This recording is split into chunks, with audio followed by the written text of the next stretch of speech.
আপনারা ছোটবেলা আপনারা বয়সকালে ছোটবেলা বিয়ের তোর অবিবাহিত ফুটবল খেলা দেখছেন কিনা কিখন দেখছেন কিনা আজকে আল্লাহর নামে তাকবীর প্রতিযোগিতা হবে দেখি বিয়ের তোদের অবস্থায় জোরে হয় না অবিবাহিত যারা আছে তাদের অবস্থায় জোরে হয় আজকে আল্লাহর নামে একটা খেলা হয় কি কন যারা বিবাহিত আছেন যারা বিয়ে করছেন তারা তাকবীর দিবেন না মুখ বন্ধ করে রাখবেন জবান বন্ধ করে রাখবেন আর যারা অবিবাহিত তারা তাকবীর দিবেন আর বিবাহিতদের তাকবীরের পরে আছে যারা অবিবাহিত আছেন নড়ে সরে বসেন খেলাকল হবে বিবাহিত আর অবিবাহিত আল্লাহর তাকবীর হ্যাঁ যারা অবিবাহিত আছেন গলা পরিষ্কার করেন বলেন রেডি যারা বিয়ে করছেন চুপ খেলাকল আমাদের আছে এবার অবিবাহিত নারে তাকবীর এবার অবিবাহিত বন্ধ বিবাহিত যারা আছেন তারা এবার কল ভাই ইজ্জত জানি যায় না বুড়ো অলিকল কুঁজে বসান লাগবে কলিন মান কল চলে দেবে কারণ আমিও বিবাহিত এবার ঠিক আছে তো ইনশাল্লাহ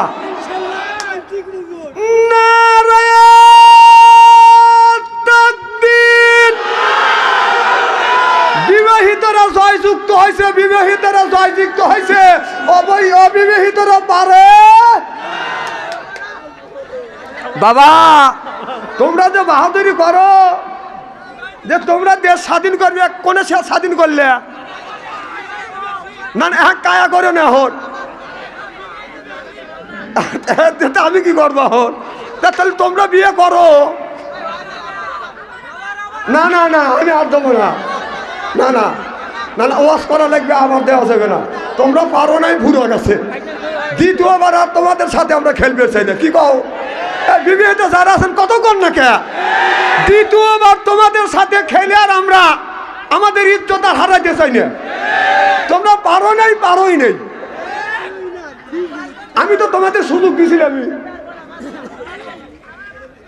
মার হবাইতে জোর কর আমার ভাইয়ের আমার ভালো করে লক্ষ্য করে শুনুন আল্লাহ কোরআন কারীমের মধ্যে বললেন ইন্নাল্লাযিনা আমানু ইন্না মানে নিশ্চয়ই আল্লাযিনা যারা ঈমান আনবে ওই আল্লাহর উপরে ওয়া আমিলুস সলিহাত আর যারা নেক কাজ করবে নেক কাজের মধ্যে নামাজ আছে রোজা আছে হজ আছে যাকাত আছে ভালো ভালো কাজ আল্লাহ নেক কাজের মধ্যে ঢুকো দিছে কোন জ্ঞানে নামাজ ছেড়ে দিয়ে মাথায় রাখছো বড় বড় চুল এরপরে বাদান ওই লোকটা করবে বল পরনে হলো পাটের ছালা হাতে হলো ত্রিশূল আর লোহার বালা গলায় হলো পুতির মালা আমি হিসাব করে দেখলাম ওই লোকটা অরিজিনাল শয়তানের শালা নামাজ নাই রোজা নাই হজ নাই যাকাত নাই খালি বান্দারি গজল গায় খাসার ভিতর রসেন পাখি ঢুকলো কিভাবে খাসার ভিতর রসেন পাখি ঢুকলো কিভাবে মুর্শিদকে খাওয়াইলে সানা পাখি কি খাবে হায় হায় মুর্শিদ খাইলে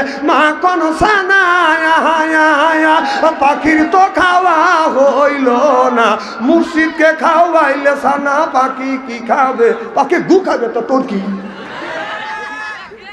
পাখি বলো বেশি বেশি করে নামাজ পড়ো বেশি বেশি করে রোজা রাখো বেশি বেশি করে জিকির করো রসুল বললেন কুল্লু সাইয়েল সেকালাতুল কুলুবিহিল জিক্রুল্লাহ রসুল বললেন বেশি বেশি করে জিকির করো কলবের ময়লা পরিষ্কার করে দিবে কে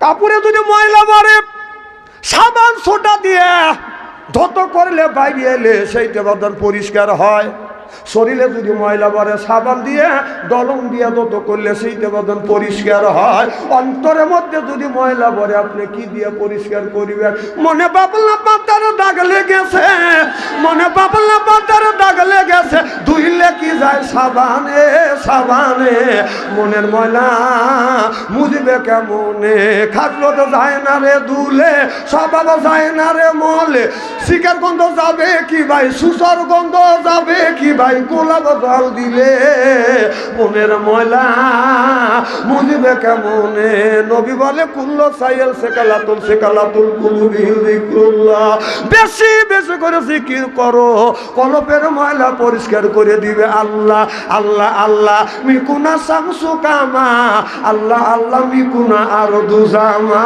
সিল্লাকান আল্লাহু আকবার নারে তুমি ওখানে বসো।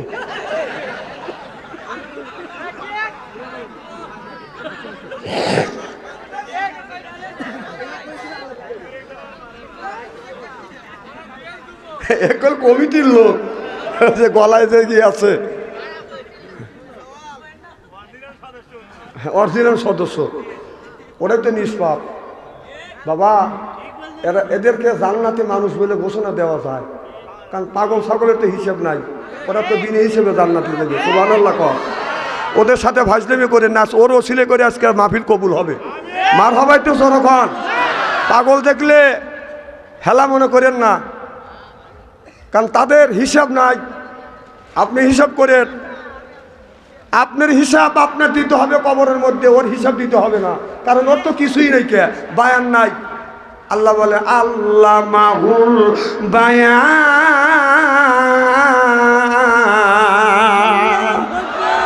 আমি বায়ান শব্দের অর্থ বাসি সাতটা। আমার চাইতে যারা রিসার্চ আর গবেষণা করবে তারা বাদান বেশি পাবে। বান শব্দের অর্থ হলো জ্ঞান, বান শব্দের অর্থ হলো বিবেচনা, বান শব্দের অর্থ হলো চেতনা, বান শব্দের অর্থ হলো মেঘা, বান শব্দের অর্থ হলো প্রজ্ঞা, বান শব্দের অর্থ হলো কথা, বান শব্দের অর্থ হলো ভাষা। আল্লাহ মাহুল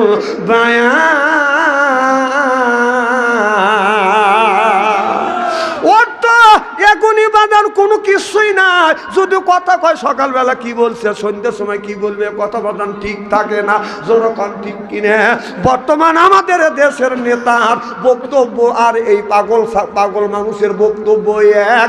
আমাদের দেশের নেতা বলেছে আমরা শরিয়া আইন বিশ্বাস করি না, শরিয়া আইন আমরা বিশ্বাস করি না, আমাদের বিধানে তো শরিয়া আইন নাই। আবার কিছুদিন পরে বলতেছে আমরা কোরআন সুন্নাহ দিয়ে এই দেশটা পরিচালনা করব। এই পাগল আর ওই পাগল সমান পাগল, চিল্লাকন ঠিক কিনে। আমাদের নেতারা কিছু পাগল হয়েছে, আর এ পাগল ওই পাগল আর এই পাগলের মধ্যে একটুকু তফাৎ দেখি না। যেরকম ঠিক কিনা। উনি আর একদিনকে বললো যে আমরা শরিয়া আইন বিশ্বাস করি না, আমাদের সংবিধানে শরিয়া আইন নাই। এখন আবার টুপি মাথায় দিয়ে বলতেছে যে আমরা যদি ক্ষমতায় যাই তারপরে আমরা একটা কাজ করব, কোরআন সুন্নাহ দিয়ে আমরা এই রাষ্ট্র পরিচালনা করব। কি সিটারের সিটার! আল্লাহ এই কথাই 1450 বছর আগে বলছে, মোজাব জাবিনা বাইনা লালিকালা ইলাহা ওলাই ওয়ালা ইলাহা ওলা। ওরা দুই দলের লোক, কারণ ওরা গোলালু মার্খা মানুষ। এই গোলালু আপনার গরুর গোস্তর মধ্যেও চলে, খাসির গোস্তর মধ্যেও চলে, মুরগির গোস্তর মধ্যেও চলে, মাছের মধ্যেও চলে, পাঙাশের মধ্যেও চলে, ছানায়ও চলে, বত্তায়ও চলে, আবার গড়া দিলে গড় করে গড়িয়ে যায়। জনগণ ঠিক কিনা? এবার এই রকম মিথ্যাবাদী নেতাকে আর যারা সন্ত্রাস চাঁদাবাজ দুর্নীতি করবে তাদেরকে আমরা সমর্থন করব। শোনেন, আল্লাহ আপনাদের জ্ঞান দিছে, বিবেক দিছে, বুদ্ধি দিছে, বিবেচনা দিছে। সেই কথাটা হলো আর আমাদের দেশে যেন আর ফ্যাসিবাদ জন্ম না নেয়। তারেক রহমান বলছিলেন যে আর সন্ত্রাস চাঁদাবাজ দুর্নীতি আর বাংলাদেশে থাকবে। ঠিক যারা সন্ত্রাস আর চাঁদাবাজ দুর্নীতি করবে তাদেরকে আমরা ভোট দেব। কারণ বলতে পারে হুজুর সবাই তো খারাপ। হ্যাঁ খারাপ। 5 জন নেতা আছে, 5টাই খারাপ। একজন নেতা 7 দিনে সপ্তাহে 7 দিনই মদ খায়, আর একজন 7 দিনে সপ্তাহে 6 দিন খায়। একদিন 7 দিনে সপ্তাহে 5 দিন খায়। একজন 7 দিনে সপ্তাহে 4 দিন খায়, একজন 7 দিনে সপ্তাহে 1 দিন খায়। তাহলে ওই যে 7 জন খায়, 4 দিন খায়, 2 দিন খায়, তার সাথে একটা লোক ভালো আছে, সে 1 দিন খায়, ওকে ভোট দিবেন। কথা বল না কেন? আমি কি ভোট চাইছি?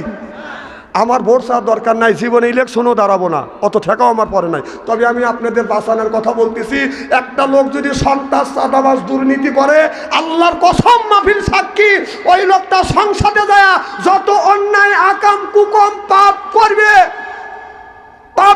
এই পাপের ভাগী আপনি হবেন। যদি মারাও যান, ফ্যাক্সিলোট হয় আপনার কবরে যাবে। বিশ্বাস যদি না হয় মরিয়ে দেখেন, মরিয়ে দেখেন। এই দিনে যাকে তাকে আপনি সমর্থন করতে পারবেন না। হ্যাঁ না, ও ঠিক কথা কোনটাই বললাম আমি।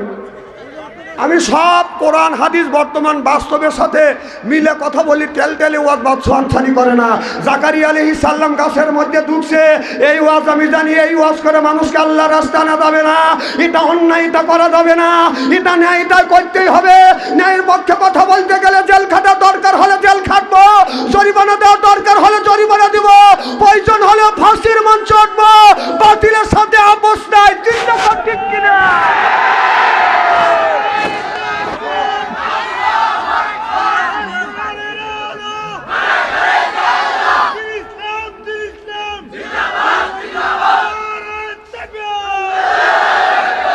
আমার ভাইরা আমার, দিন যদি আপনার দ্বারায় যে নামাজ পড়বে খালি নামাজের জন্য না, যে ভ্যান চালাবে তার জন্য দিন কায়েম করা ফরজ, যে রিক্সা চালাবে তার জন্য দিন কায়েম করা ফরজ, যে মার্শাল তার জন্য দিন কায়েম করা ফরজ, যে শিক্ষক তার জন্য দিন কায়েম করা ফরজ ফরজ ফরজ। কালকে আমাদের কঠিন ময়দানে আমি একটি কথাই বলেছি যে আল্লাহ সর্বপ্রথম প্রশ্ন করবে, বান্দা নামাজ পড়ছো? 2 নম্বর প্রশ্ন করবে, দিন কায়েমের জন্য কি করছো? বলবে কে? এরা আল্লাহর নাম নিতে ভয় ভারী দেন, আল্লাহ দেন ধরবে। আর এর জন্য আমাদের সচেতন হতে হবে। আল্লাহ হাকিম হবে, নবী উকিল হবে, আসামি হব আমরা, বিচার করবে কে? বিআহকামিল হাকিমি।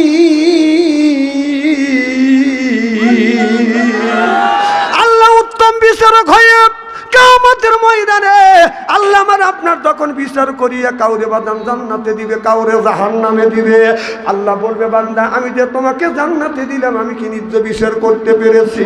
এবার বান্দা বলবে, আল্লাহ তুমি নিজ বিচার করছো, খুশি হয়েছি। জাহান্নামে সেই মানুষটাকে আল্লাহ জাহান্নামের অর্ডার দিয়ে দিবে। আল্লাহ তারে জিজ্ঞাসা করবে, বান্দা আজকে যে আমি যে বিচার করছি, হাকিম হইয়া বিচারটা কি সঠিক করছি?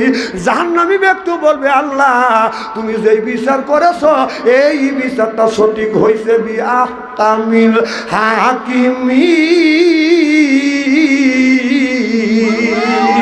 উত্তম বিচারককে আল্লাহ আমার মুকতার, আল্লাহ আমার বারেসার, আখিরাতের আদালতে নবী আমায় করিবেন পার।